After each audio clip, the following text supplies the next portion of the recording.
Hello नमस्कार, मी संध्या मनगटे आणि माझ्या नवीन व्हिडिओमध्ये तुमचं अगदी मनापासून स्वागत आहे। तर आजच्या व्हिडिओमध्ये आपण बघणार आहोत बाजरीच्या खारोड्या। तर मी इथं 2 किलो बाजरी स्वच्छ केलेली आहे, त्याच्यानंतर स्वच्छ धुवून वगैरे घेतलेली आहे।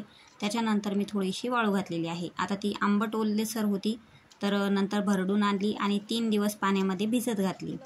3 दिवस पाण्यात भिजत घातल्याच्या नंतर चौथ्या दिवशी संध्याकाळी मी ती शिजवणार होते। तर त्याच्यासाठी बघा, मी एका पातेल्याला मस्तपैकी असं आपल्या गार्डनमध्येच माती आहे झाडांची, ती माती ओली करून घेतली। नंतर त्या पातेल्याला चौकडून असं बोर्ड लावून घेतलं, म्हणजेच मातीचं लेपन लावून घेतलेलं आहे। त्याच्यानंतर वॉल कंपाऊंडच आहे आपलं, तिथं मी एक छोटीशी अशी चूल मांडलेली आहे। चूल म्हणजे आपली साधी सिंपल, जशी की विटा मांडलेल्या आहेत दोन्ही तिन्ही बाजूने, आणि चूल तयार करून घेतलेली आहे। आता हे उजेड वगैरे होता म्हणून त्या उजेडाचंच मी माती वगैरे लावून घेतली आणि चुलीवर पातेलं बसतं का नाही हे बघून घेतलं।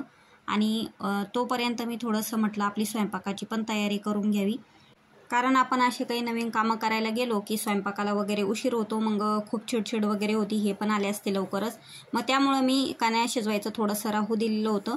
त्याच्यानंतर करडीची भाजी होती, करडीची भाजी स्वच्छ धुवून घेतली, बारीक कापून घेतली, शिजवायला टाकली, शिजवून घेतली। त्याच्यानंतर शेंगदाणे, हिरवी मिरची, लसूण याचं वाटण तयार करून घेतलं। नंतर कढईमध्ये तेल टाकले, जिरे टाकले, लसूण टाकला आणि जो मसाला काढलेला मी शेंगदाण्याचा आणि मिरचीचा, ते वाटण जे आहे ते मस्तपैकी असं फ्राय करून घेतलं आणि शिजलेली करडीची भाजी होती ती त्याच्यामध्ये मिक्स करून घेतली आणि पाहिजे तेवढं मी पाणी टाकून घेतलं। त्याच्यानंतर मीठ टाकलं चवीपुरतं आणि भाजी मस्तपैकी असं उकळी यायला ठेवून दिली। आता ही आपली भाजी झालेली आहे तयार। आता चालू झाली परत आपली तयारी कण्या शिजवण्याची। तर परत मी थोडंसं जाळ वगैरे विजला होता चुलीतला, मग परत एकदा बारीक वगैरे काड्या आणून थोड्याशा परत एकदा अशी छानपैकी अशी चूल पेटवली। बाहेर थोडासा अंधार पण झाला होता, त्याच्यानंतर थोडासा दिवस माळवला, त्याच्यामुळं म्हटलं चला आता दिवे वगैरे पण करून घेतले, दिवे लावून घेतले आणि चूल वगैरे पेटवली। त्याच्यानंतर मी मस्तपैकी असं निसर्गाच्या सानिध्यात चूल पेटून आपल्या कण्या शिजवण्याची तयारी केली। तर मस्तपैकी आपलं आता इथं माझ्या 2 किलो बाजरी होती, 2 किलो बाजरीच्या कण्या आहे, त्या हिशोबाने मी इथं 1 कळशी आणि 2 जग पाणी टाकलेलं आहे। ह्या डब्यात जे आहे तर आपली 1 कळशी आणि 1 जग पाणी मावलं, त्याच्यानंतर मी परत 1 जग पाणी टाकलेलं आहे। आणि तुम्ही बघू शकता इथं माझ्या कण्या किती छान अशा भिजलेल्या आहे, सुगंध पण खूप छान येत होता, आंबट वगैरे असा। तर याच्यासाठी बघा साहित्य लागणारं, आपली जी लालसर मिरची होती वाळलेली लाल मिरची आणि लसूण हे चांगल्या प्रकारे मिक्सरमधून बारीक करून घेतलं, मिक्सरमध्ये बारीक करून घेतलं आणि चवीपुरतं मीठ घेतलं। आता हे पण काढून घेतलं। त्याच्यानंतर मी चुलीवर जे पाणी ठेवलेलं होतं 1 कळशी 2 जग, तर त्या पाण्यातून 1 जगभर पाणी साईडला काढून घेतलेलं आहे आणि ज्या पाण्याला उकळी आलेली होती त्या पाण्यामध्ये मी जी लाल मिरची आणि मीठ जे होतं ते मिक्स केलेलं आहे।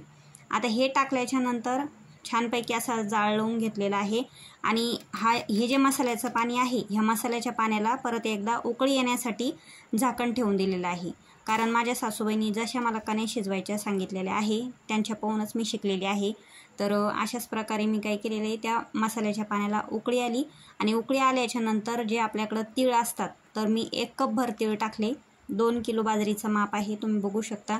त्याच्यानंतर माझ्याकडे 1 कपभर तीळ होते, ते तीळ टाकले त्या पाण्यामध्ये आणि त्याच्यानंतर त्या पाण्याला पण चांगली उकळी येऊ दिली आणि नंतर मी आतमधून कण्या आणल्या, त्या पहिले चांगल्या उपसून घेतल्या, थोडंसं पाणी त्याच्यातलं काढून टाकलं, नंतर टोपल्यामध्ये थोड्याशा उपसून घेतल्या आणि ज्या डब्यातल्या होत्या त्या डब्यातल्या पण पूर्ण थोडंसं, मला वाटतं जवळपास तांब्याभर पाणी राहिलेलं होतं कण्यामध्ये, कारण कण्यातलं कधीच पूर्ण पाणी काढायचं नाही, कारण आंबूस वगैरे वास येत नाही, मग आंबूस होण्यासाठी तर आपण एवढे प्रयत्न करतो।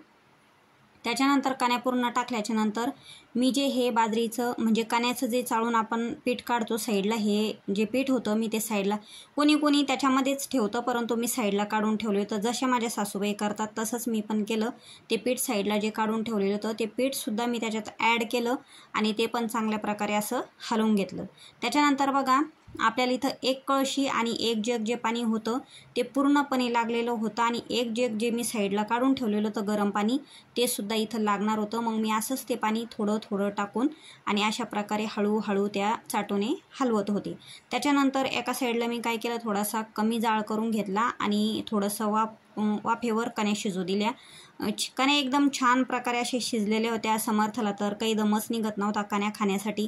त्याच्यानंतर त्याने कण्या घेतल्या ताटामध्ये, मस्तपैकी कैरी कापली, कण्या आणि कैरी मस्तपैकी पोटभर खाल्ली। इथं आपल्या कण्या शिजून झालेल्या आहे तयार। त्याच्यानंतर मी जाळ जो होता तो पूर्णपणे विझून टाकलेला आहे, म्हणजे जे लाकडं काड्या होत्या त्या मागे घेऊन थोडंसं पाणी टाकून विझून टाकल्या आणि थोडासा विस्तव होता चुलीमध्ये, तर त्या विस्तवावर ह्या कण्या बाकीच्या छानपैकी अशा फुगणार होत्या। त्याच्यानंतर मी याला काय केलं, जे आपलं पातेल्याला कड वगैरे होतं ना ते पूर्णपणे काढून घेतलं आणि त्याच्यावर झाकण ठेवून दिलं थोडंसं, म्हणजे आम्ही ह्या कण्या वगैरे थोड्याशा आरावर होत्या तोपर्यंत आम्ही जेवण वगैरे करून घेतले, झाकण ठेवून दिलं। जेवण वगैरे झाल्याच्या नंतर मी ओला कॉटनचा कपडा घेतला, तर कॉटनचा कपडा ओला केला आणि तो ह्या कण्यावर ठेवला। आता ह्या कण्यावर कॉटनचा कपडा का बरं टाकावा लागतो, कारण दुसऱ्या दिवशी याला असं खुरकुत्या वगैरे म्हणतो ना आपण, पिठाला कशा खुरकुत्या येत्या तशा येत नाही, त्याच्यामुळं ओला कपडा कॉटनचा करून ठेवायचा असतो। आणि कपडा ठेवल्याच्या नंतर पण परत झाकण ठेवलं, म्हणजे आपलं पोळ्या करण्याचं ताट जे होतं ते झाकण ठेवलेलं आहे मी। आणि त्याच्यानंतर तुम्ही बघू शकता दुसऱ्या दिवशी सकाळी मी 5:30ला उठले, मस्तपैकी असं चांदो मामापासून सुरुवात केलेली आहे व्हिडिओला। नंतर काड आथरवलेला आहे, त्या काडावर अशा मस्तपैकी छोट्या छोट्या खारोड्या थापून मी त्या काडावर टाकलेल्या आहे। सर्वप्रथम अगोदर काड आथरलेला आहे, नंतर कॉटनचा कपडा ओला करून घेतलेला आहे आणि कण्याचे छोटे छोटे उंडे करून अशा छान प्रकारे अशा खारोड्या ज्या आहे मी थापून घेतल्या आणि त्याच्यानंतर मी अशा सर्व टाकून घेतलेल्या आहे। तुम्ही पण अशाच खारोड्या केल्या का, नक्कीच कमेंट करून सांगा।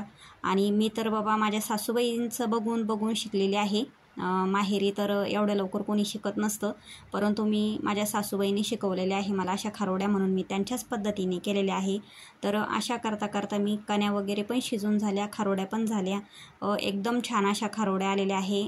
काढायला पण खूप छान प्रकारे अशा काढल्या गेल्या, परंतु त्याचा व्हिडिओ माझ्याकडून करणं झाला नाही, त्याबद्दल मी क्षमा मागते। तर अशा प्रकारे माझ्या बाजरीच्या खारोड्या झालेल्या आहे, तुम्ही बघू शकता। व्हिडिओ आवडला तर लाईक करा, शेअर करा आणि सबस्क्राईब करा। बाय।